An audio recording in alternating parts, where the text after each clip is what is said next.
Great, so the last thing I'm going to demonstrate is essentially how to hand tie your sutures. Now these are important because actually if you're deep inside and you need to essentially get blood vessels that are bleeding or stopping the bleeding, you often put a tie like this around it in order to actually close it. And this is a little bit difficult to master when you start out, and the suture the knot starts with having the short end between your index finger and the thumb, and then you bring the long end to there, but you have to then with your short finger grab the knot and pull it through, and that takes a little bit of practice, and you end up with a knot like so. Now the long end is now away from you, your hand has to turn over, and this then goes over your middle finger, the middle finger grabs and brings it through.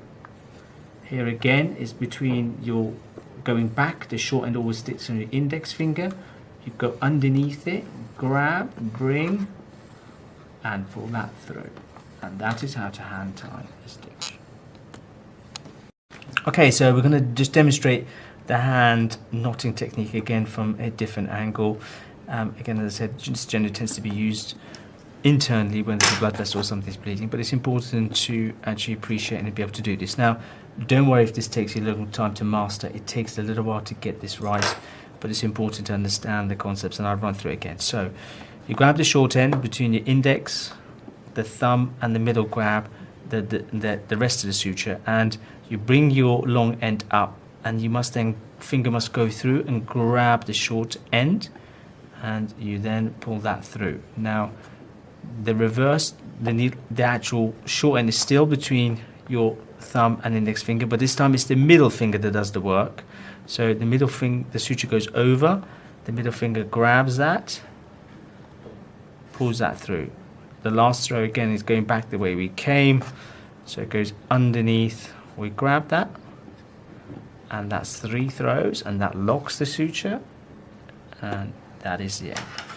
One last thing I just want to demonstrate before we move away from this exercise is a very, very important concept about hand tying that we didn't talk about the first few sutures. Now, when you start out and put the first knot in, it's really important to appreciate that the pull is not on the wound as I'm doing here. If you do that, it will come off and the vessel will bleed.